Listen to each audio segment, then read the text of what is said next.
Everybody, welcome, welcome, welcome. I am excited about tonight. It's going to be a little bit on the different side, but I'm glad you're here. Got a few little logistical things I need to take care of to get myself together.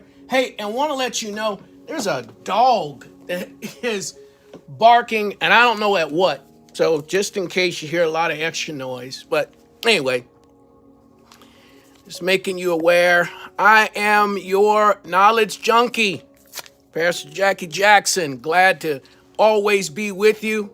Welcome, as always, for coming and hanging out with me as we kind of go through these various studies. And tonight is going to be something very, very special. So, again, glad you're here. Always glad. Tonight is designed to be a little shorter than normal. Just got a point that I want to make and want to get this thing about Christmas introduced to you so that you are informed and can make an informed decision. I realize that I am dealing with a sacred cow, a very, special time. People have fun, family gets together. Nothing wrong with family getting together. If everybody's off work, no reason to miss mom's apple pie, right? But as usual, it's my goal to make you the smartest person in the room. And in order to do that, we got to get to one of these other subjects that I have been, oh my goodness, studying for years. And this is nothing in comparison to the recordings that I've made on the topic, the notes that I have in other places, other outlines for some. I mean, I've been at this for a while, and just glad to be able to pass the information on. And you can do with this what you choose, but it's hard to not hear, to unhear what I'm going to say tonight, because a lot of this is from the Bible. And just, again, as always, trying to make you the smartest person in the room. Didn't get you a food picture tonight. I wanted to, it's the love of my life. I can't remember if I ever posted a picture of my wife before, so I wanted to do that tonight. Down here in the man cave. This is my spot, and she lets me do my thing down here. So, glad about that always. Also wanted to let you know this is going to be going on for, at least the next 4 Wednesdays, but I've taken a look through my notes, and we'll make it to December. I think it's gonna be about 5. So as usual, want you to know I am on Facebook, right? And on Facebook, I want you to like and share the information that you get. YouTube wants you to like and share and subscribe. The benefit, as I've shared with you before, as it pertains to YouTube, is you have the ability, because it's stagnant, you have the ability to save the information, or pause and get the pieces that you may have missed. You can take good notes there with YouTube and all that kind of stuff. That's what I'm saying. I'm also on Twitter, just getting these there. I'm going to do this very quickly. I'm also on Twitter, and I'm on Instagram as well. And as I've been sharing with you, I've been on the radio almost 10 years now, and just always, just loving it, have loved every minute of it. There's a sacrifice in order to do stuff like this, but I have loved it. So this is Christmas story time tonight. And yeah, tonight's revealing, but it's a kind of a softer bit of information. Sorry, guys. Dropped something on the floor. And in other words, what I mean is, I'm not going to get into the gory stuff tonight, but I always want you to, you can share this with your kids. My kids, when they grew up, did not participate in Christmas. But also they never knew what I was going to come home with. And it wasn't because I was trying to find an alternative to what we were doing. I sat them down and I explained to them what Christmas was all about. Okay, and so it wasn't, some people participate. I don't want to keep anything from my kids. I didn't either. That's why I told them the truth. That's why I studied and passed on to them the pagan connections with Christmas. That's why they were informed, so that they could, understand that this is why we're not doing this. This is why we're not, this is what the gift giving really means. As I've told you, when it comes to like when I did Halloween, listen, if this stuff was all in the past and there's no current connection to any of it, it wouldn't be a big deal. Right? But that's not the case. Okay? And just like there were, and I said tonight's going to be soft, but just like there were some very evil and ugly things that we connected with Halloween, Christmas is no different. This is all connected to pagan gods. And the Catholic Church brought these things in, trying to become the main religion, maybe even to stop some of the persecution that the church was going through. But I'm going to read some quotes to you and I'm going to show you exactly how this happened. But one of the things I want you to keep in mind while we do this is this celebration in the beginning of this country was illegal.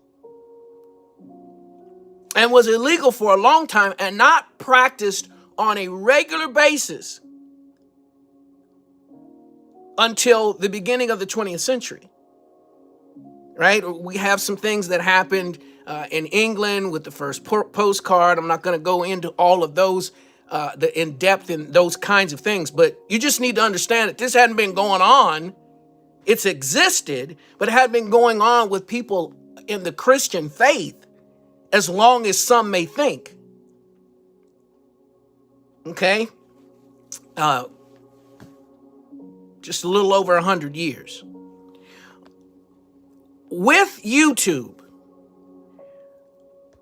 one of the reasons that I keep pushing that you can go to YouTube, because you can pause it. It's not moving with my timeline like on Facebook. I also have a TikTok account where I put some smaller or shorter videos on. But if you want to see more, right, and write down the sources and be able to pause things, then you need to be able to go to YouTube. Now, last little logistical piece that I need to let you know that I did a what's called a series bow at the end of the Halloween series, where I gave you all of the resources. I've been hitting them here and there. Gave you all the resources kind of at the end. The series bow in this is not designed to be that way. There's some resources that are in there, but there's also some fresh information as I'm closing it out. But you will get a lot of them throughout. Okay? And there's a lot that you will get throughout that are used that are evidence, right, to what we're talking about. Okay, let's go ahead. Let's dig in a little bit deeper. Something I want to make sure that you are clear on. Genesis chapter 3, verse 15, when God said, he's speaking to Satan, he said, I'm going to put enmity or opposition between you and the woman, and between your seed and her seed. A woman doesn't have a seed. So what is God talking about? In the garden, he is explaining that the woman is going to have a seed. He's talking about the virgin birth. He shall bruise your head and you're going to bruise his heel. And I've talked to you about that. The bruising of the heel was what crucifixion was called. Pushing up and down on the cross. When they finally took the person off the cross, their heel would be bruised. So here God is in the garden, not only talking about the virgin birth, but explaining to you exactly how Jesus would die and what the result would be. So when you hear other people talk about that the virgin birth story was told over and over and over again, and the Christian church stole that from these other stories, that happened in, Europe and India, and I'm going to even name what those gods are. We'll take care of that. And that happened in Kemet, and all of these stories that was stolen from Egypt and all of that. God in the garden talked about that. And it's important for you to know that, to get that foundation,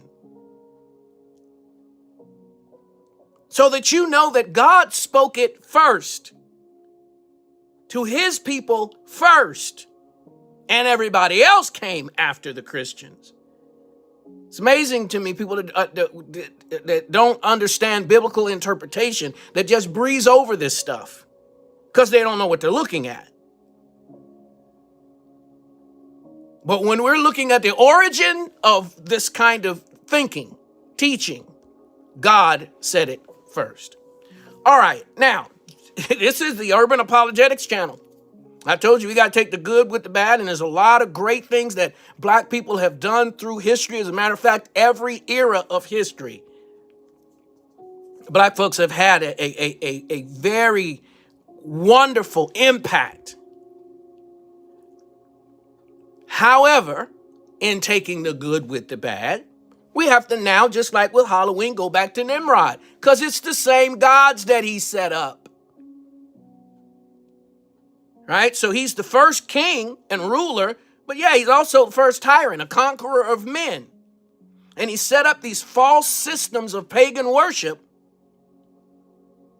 And those systems are still in place today, which is why the book of Revelation, which we're not going to read through that tonight, but that's why it's the mystery religions. He set up these, and they were actually called that all the way back then. And then in the book of Revelation, God says, I'm going to come and deal with that. He doesn't name off every pagan religion, because they all came out of one source. And that was Nimrod and his wife mama. They're the ones that created these false religions. Now, I'm going to deal with it, just like I did with Halloween. We'll deal with that. These virgin birth stories and, who some of these pagan gods are, and we'll deal with those deities. But we have to understand that Nimrod is the source.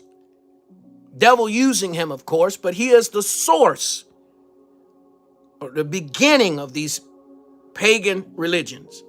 All right, I want you to watch something and we will talk on the other side. The name Nimrod is Hebrew and derives from Marad, meaning he rebelled. December 25th was the birthday of Nimrod. They celebrated this famous birthday over most of the known world for centuries before the birth of Jesus.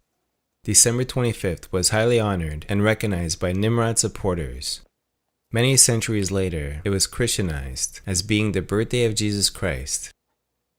Nimrod was the founder of a religious system that began in ancient Babylon and has always opposed God.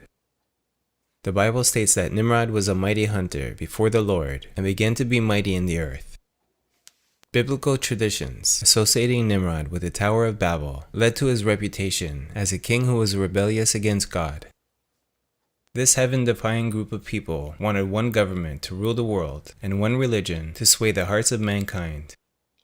This was their attempt to defy God and his authority, and the ringleader of this scheme was Nimrod. Nimrod had a plan to weld together and strengthen this evil religious system, and so he married his own mother, who was Semiramis. She was the first deified queen of Babylon, and Nimrod was the first deified king.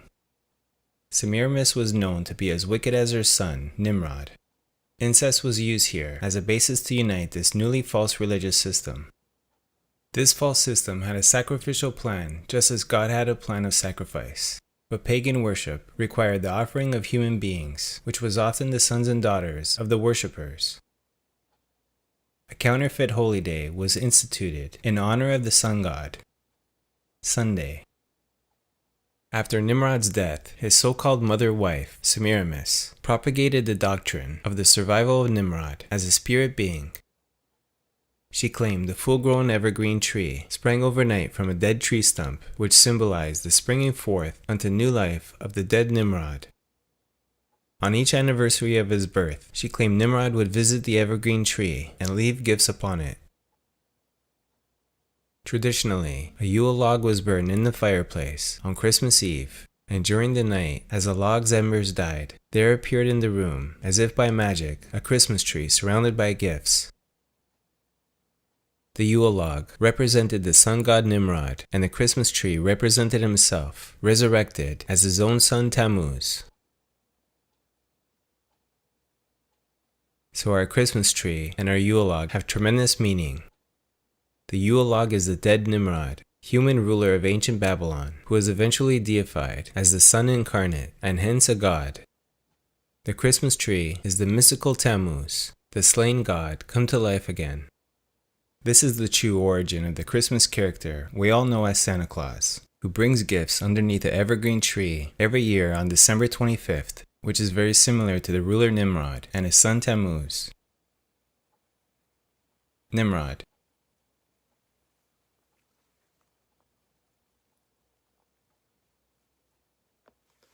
All right, so I've got the receipts as to exactly how this got into the church. I've got quotes from the Catholic popes and bishops that brought these pagan beliefs into the church. I'm a historian. It's not me coming against the Catholic Church, but how else do I tell you the story if I don't tell you the story of where it came from? So you need to understand where my heart is. You know, I'm not coming against anybody. This stuff is in the church. It needs to be rooted out. Hadn't been there as long as people think it has been, but it's wrong. It started with Nimrod, and it continues today. And the Bible actually talks about it. I'm going to show you verses that are specifically talk about the Christmas tree. And God's saying, don't do it. Other scripture that I may read to you where God says we need to make a difference in the Old Testament in Ezekiel, where he's saying specifically, leave these pagan things alone. So we're going to talk about Saturnalia. We're going to talk about Mithraism. We're going to talk about Nimrod setting himself up, or Semiramis setting him up as the sun god, the unconquered sun. You're going to see that there's plenty of pagan gods that they set up, all centered around December 25th. and it having the only thing that Christmas has to do with the Mass of Christ, that's what Christmas means, right? The Mass of Christ. The only thing that I had to do with Jesus is they put his name on that filth. I know that's pretty strong to say that in the beginning when you're just listening and watching this, but it's true. Christmas, not one thing has to do with Jesus, other than they put his name on it and tried to mix him into something that already existed. Changing the names of things and all of that to give them this Christian feel, to usurp them is what they said they were trying to do, but it still didn't get rid of the pagan religion. Those things still occurred, still went on, and still do today. Again, if it was in the distant past, it wouldn't be a problem. But it's not in the distant past. It's not in the distant past. It is around today. People are still worshiping these pagan gods today. All right, let's let the Bible start talking to us a little bit, okay? Let me change this. I'm not super crazy about that camera for right now. Here we go. Luke 2, verses 1 through 7. In those days, Caesar Augustus, issued a decree that a census should be taken for the entire Roman world. This was the first census that took place while Quirinius was governor of Syria. And everyone went to their own town to be registered. So Joseph also went up from the town of Nazareth in Galilee to Judea, to Bethlehem, to the town of David, because he belonged to the house and line of David. He went there to register with Mary, who was pledged to be married to him and was expecting a child. While they were there, the time came for the baby to be born. That's what nativity means. Nativity means the birth. All right? So the nativity scene is supposed to be the birth, and for us in our story, everything goes along with that birth. Okay. And she gave birth to her firstborn son, a son. She wrapped him in clothes and placed him in a manger because there was no guest room available to them. Okay? So there's no guest room available to them. So Jesus was born in a stable, and that is where a lamb should be born. Okay? All right, just a little cute piece to throw in there. Heard somebody preach that actually, so I borrowed that. So what we need to look at now is we have these people, these magi, that are trying to find them. Now, before I go any further, astronomy, not astrology, that's different. It's made up. It's pagan. Okay? You're not a Capricorn. You're a believer or an unbeliever. It's all made up. But astronomy is the study of the stars, and these men studied the stars. I'll show you something in just a second that will help you out with that. But the study of stars has been around a long time. And these men were participating in studying the stars.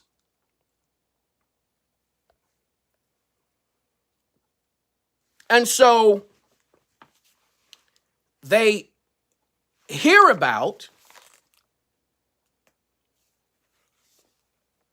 or see stars that they'd already heard about, that there's going to be a Mashiach, a Messiah that's going to be born. And so now they're watching the stars to find out where that's going to be. Let me read something to you. Matthew chapter 2, this is verses 1 through 18, but we're not going to get anywhere near reading all those verses.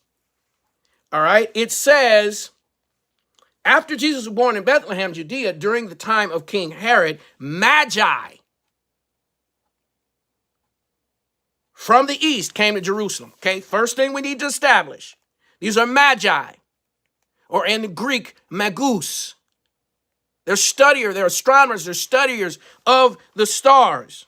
They are not the wise men, Casper, Melchior, and Belshazzar, who are supposed to be buried in Rome. No, they're not. We don't even know if there were three of them. We know that three gifts were given, but we don't even know if there were three. We know there was more than one, but there's nothing to assure us that there were three, and we certainly don't know their names, two white and one black. That's the first piece of the Nativity that is inaccurate. Because that's information we simply have no way of knowing. But we cannot call them wise men. I mean, you can, because they're wise, but they're magi, magicians, magus. So the whole song, We Three Kings, it's not We Three Kings of Orient. Give me a break. They weren't kings. The Bible calls them magi. The Bible tells us what they were. Everything else pertaining to them being kings, it's all made up. It's all made up. All right.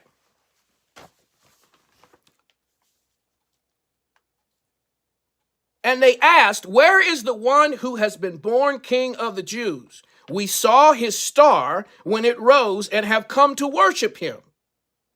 Verse 3, when King Herod heard this, he was disturbed and all Jerusalem with him. Why? Because he don't want another king to take his place.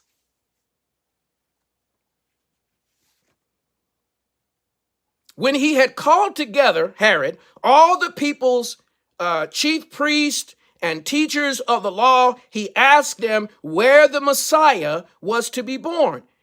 In Bethlehem in Judea, they replied, for this is what the prophet has written. But you, Bethlehem, in the land of Judah, are by no means least among the rulers of Judah, for out of you will come a ruler who will shepherd my people Israel. Then Herod called the Magi secretly and found out from them exactly the time the star had appeared.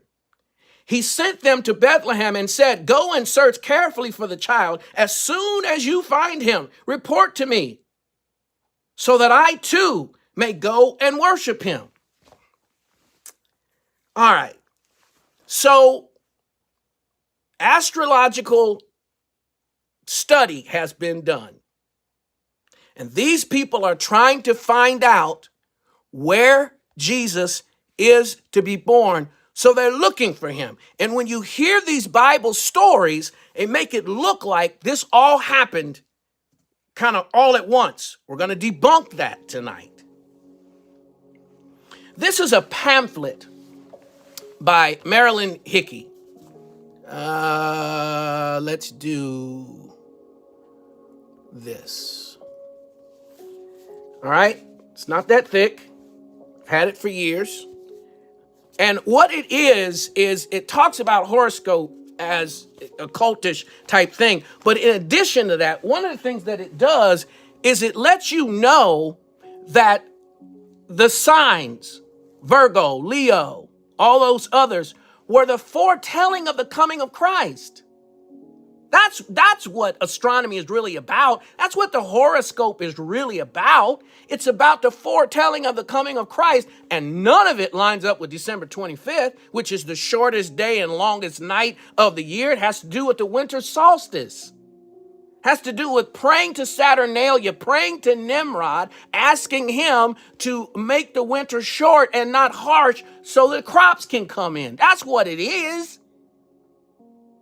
All these pagan gods are connected with December 25th, but not Jesus at all. There is no relation. He was either born in August or September. Either born in August or September. I don't know which one that was. But I know he was born of a virgin, and he's Leo the Lion, the King. And there's a video that I'll show you that they've made up their mind pretty much when it was. But I'm telling you that it wasn't December, wasn't in the winter. It wasn't at a time that shepherds would have been out. All right, are you with me? Only going deeper. Well, you know what? Let me be nice.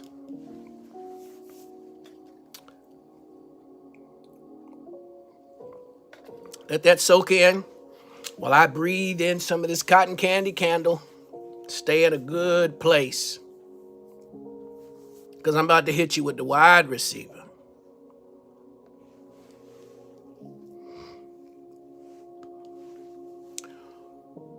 When they saw the star, these are the Magi now, they're traveling. However many there were, when they saw the star, they rejoiced with exceedingly great joy. And when they had come into the house,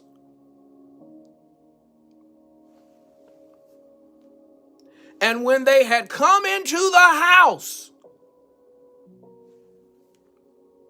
figured out why I'm saying that like that? Yet? And when they had come into the house, not a manger, not a barn, when they came into the house, they saw the young child with his mother, with Mary, his mother, and fell down and worshiped him. When they came into the presence of the real deal, they fell down and worshiped him. And when they had opened their treasures, they presented gifts to him: gold, frankincense, and myrrh. That's why we get that there must be three, because each one had a gift. Maybe, maybe not. What we do know, what we have evidence of,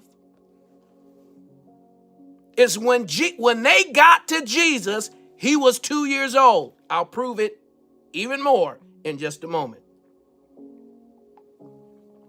There have been so many movies and stories about the Nativity with the three kings standing there and calling them that and all of that kind of stuff. And the Bible has always had the evidence right in front of our face. In Matthew chapter 2, when they came into the house. Now, I didn't write it, as my pastor used to say, and I came too late to change it. When they came into the house, the nativity is not accurate. And that's not the only mess we're going to find. Help me out, Shaq.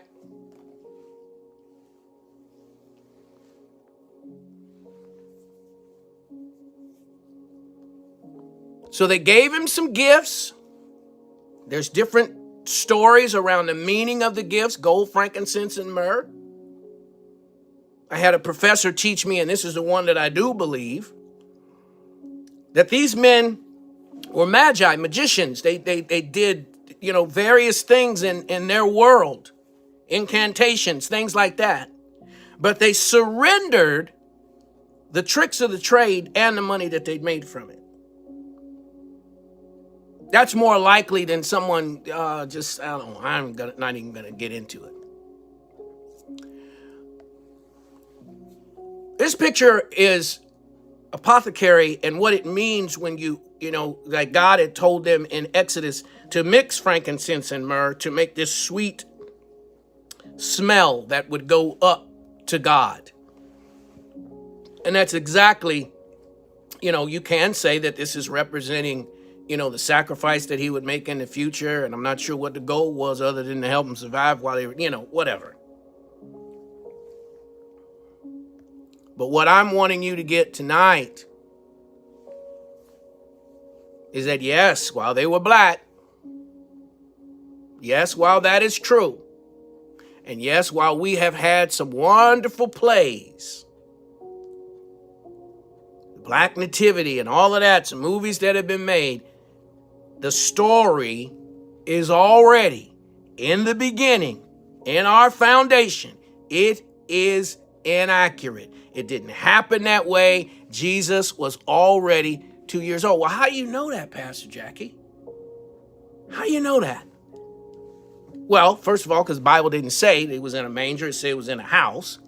Matthew chapter 2, verse 16. Then Herod, when he saw, because the Magi went another way. They had a dream from the Lord. They went another way. Joseph receives information from God in a dream as well that you need to go south.